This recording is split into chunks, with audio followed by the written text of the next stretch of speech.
Assalamualaikum warahmatullahi wabarakatuh. Akkam jirtan dhaggeeffattoota hordoftoota kabajamoo nageenyi koo bakkuma jirtan itti sinaa qabu isiniin jecha har'an tanas qophii barumsa qabu jennee yaadnu qabannee dhufnee jirra. Hammaduma qophii kennatti nu hordofan affeerraa keenya yaada yoo qabaattan karaa koomantiitiin nu ga'uun viidiyoo kana share, like, follow akka gootan kabajaan isin gaafadha.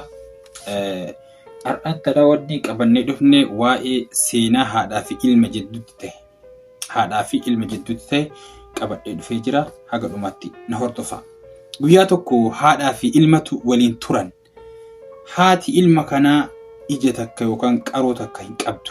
Qaroo tana ammoo maal irratti akka dhabde gara dhumarratti viidiyoo kana gara akhira irratti ni argattu jedhee yaada nu hordofa. Osoma waliin jiraataa jiranuu ijaan si arguu jibbee jedhaa yeroo mara haadhaan. Ija koo kanaan si arguu jibbee jedhee doorsisa jechuu haadha. Yeroo kana haati numa sabarti. Numa obsitii, numa xixaa argaa kan keen fedhu, ijaan si arguun barbaadu, fuula kan kee kanarra waa buufadhu, ijuma tante bal'aa tan arguun fedhu jedhaan. Akkasumatti turanii guyyaa tokko mana barumsatti ayyaana maatii wayii kabajna jedhanii namu maatii keessan fidaa koottaa jedhee manni barumsaa labse. Yeroo kana maatiin hunduu ijoolleen hunduu barattoonni hunduu maatii ofii qabatanii gara mana barumsaa dhufanii yeroo kana inni ammoo qabatee dhufnee haadha ofii tana dhoysee kophaa isaa qofa mana barumsaa dhufe.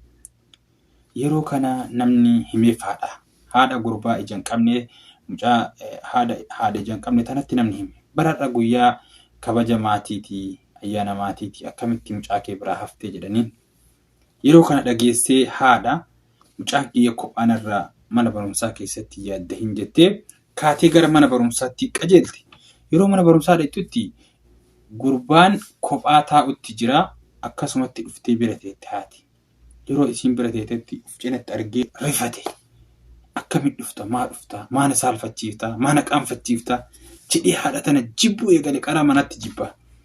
Akkasumatti ka'ee achitti gatee biraa bootaa jijjiiratee yeroo amma gara galaa deeman ijoolleen hiriyoota keessa maa deemuun dhoggita maana qaanfachiifte jedhee haadha tana osuma xixaa deemu hiriyoonni isaa tun haadha teeti jedhanii gaafatan.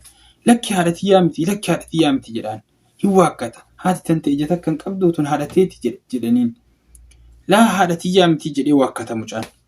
Amma guyyama san haadha achitti dhiisee badee bira iddoo biratti badee carraa barnootaa argatee barumsa isaa fixee carraa barnootas argatee haadha achitti gatee jechuudha. Iddoo biraa jijjiiratee carraa barnootas achitti argatee barumsa ofii xumuree hojii argatee haadha isaa tanarraa baqate ni haa imaan irrumaa dheesse haadha gatee jechuudha. Akkuma waan haadha isaa hin ta'initti gaafa kaanii haatis garaa waa dhalee zamana hedduu rakkoo fi gidiraa garagaraa beelaa dheebuu waa hedduu dabarsite, cinqaa hedduu dabarsite.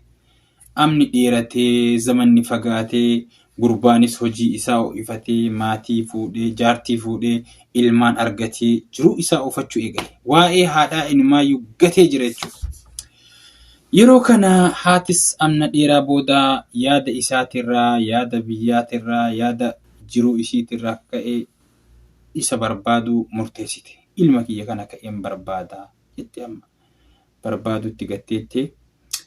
Ilmis biyya biraa jijjiiratee iddoo biratti hojii isaa hojjechuun maatii isaa waliin jiraata. Yeroo kana namootuma osoo gaggaafattu guyyaa tokko iddoo mana inni galee argatte. Yeroo argattetti barrii alaa dhodhoytee yeroo isiin barrii alaa dhodhoytu mucayyoon inni argate daa'imni isaadhaa fiidee wayita barrii bantu haadha isaa kunoo manguddoomtee amni dheeratee arge.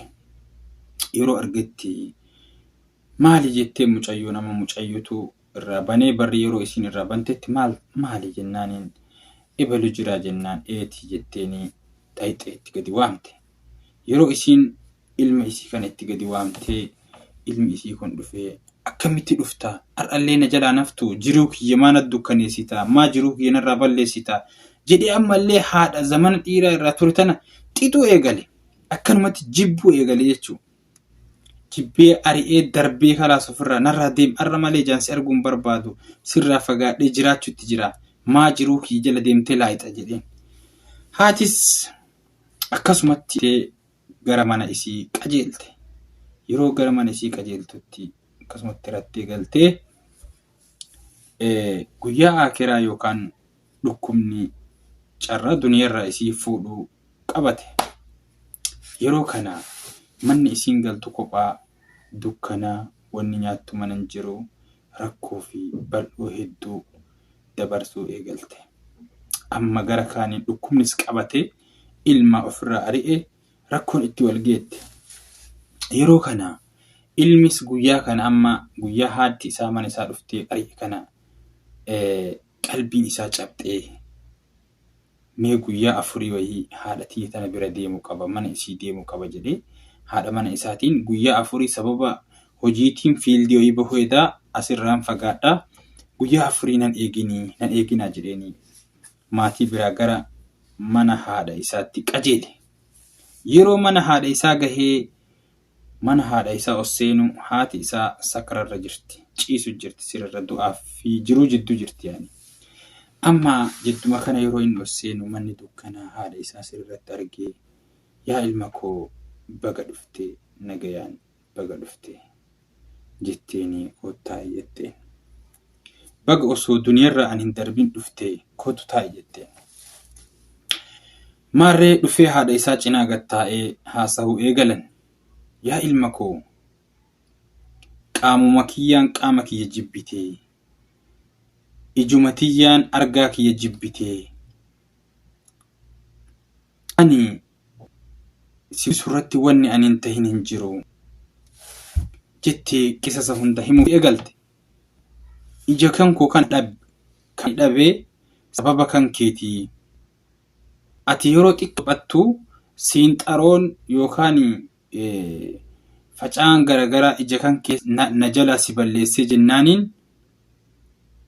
akka hiriyoonni tante sitti hin kolfine gaafa guddate akka qalbiin tante hin cabne akka nama keessa ati hin qaanfanne akka nama keessa ati hin saalfanneef jecha mana yaalaa si geessee ija tiyya takkatti siif arjoomee ati ammoo ijuma tiyyaan deebitee argaa kiyya jibbitee qaamuma kiyyaan deebitee qaama kiyya arguu jibbitee.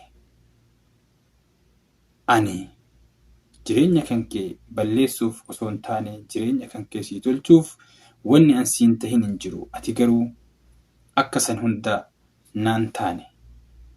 Ammaaf carraan ani duniyaarraa qabu dhumatee jira. Jireenya gaarii siif hawwa jettee haati ilmoo isitti nadaamaa dhiiftee gara daara akiraa biraa godaante. Seenaa hagam ga'u osoo isin taate hoo maal gootan? Namni akkanaa hoo hin jiramoo hin jiru? Waan jedhu gaafii. Namni akkanaa dachii irra guutuudha. Namni haadha abbaa isaa quba hin qabne. Namni haadha abbaa isaa jibbu. Namni haadha abbaa isaa argaa isaanii hin feene. Haasaa isaanii dhageeffanne dachii irra guutu obboleeyyan kiyya. Waa lama dachii tanarratti gatiin isaallee qaaliidha. Takka si biraa kutanillee argachuu hin dandeettu. Innis haadhaa fi abbaa. Obboleessan argatta, obboleettiin argatta. Haadha manaa jaartii hin argatta. Haadhaa fi abbaan namaa hin argaman. Gatiin isaan ittiin tullee hin jiru. Kanaafiyyuu haadhaa fi abbaan warri qabdan jabeeffadhaa, warri isin bira dabran magfiraa rabbii keessan kadhadhaa fi isinin jedha. Dhaggeeffattootaa fi hordoftoota keenya qophiin har'aaf qopheeffadhee dhufe kanuma haga qophii biraatiin walitti deebinutti. Salaamu alaikum warahmatullahi wabarakatuh. Wahedduu baatti nama jallaaf qajeela nama maqaan islaamaa beeka jira yaa bola haadha manaati jecha haadha. Bareedinni islaamaa manarraa jalqabaa dubbii haadhaaf abbaarraa waan hin dhahammadhuun qabaa dargaggoof dargaggeettiin dhagahaa yaa shabaabaa hamma fedhee jiraattu addunyaan kun gabaabaa wanti jaarame jiru hundi isaa ulaa qaba ulaa jannata keetiitti jabeeffadhu haadhaaf abbaa shirkii taanse waan jaraa jabeesse rabbiin jaban qaddamadhu bu'aa qaba faayidaa duniyaa diini islaamumaan fabaanaan nu agarsiisa sidiini maatiin gaariin ilmaan fi yaade arguu maraata gariin dhiyeenya taa'ee dhaqee laalu irraanfata keessatti zabanammaa ilmaan biyyaa fagaata dafee duuba yaadatu jireenyaaf tattaafata jiruun addunyaan guutuu eessaachi tarkaanfata garaa waa dhale meeqate mimmaan lolaafata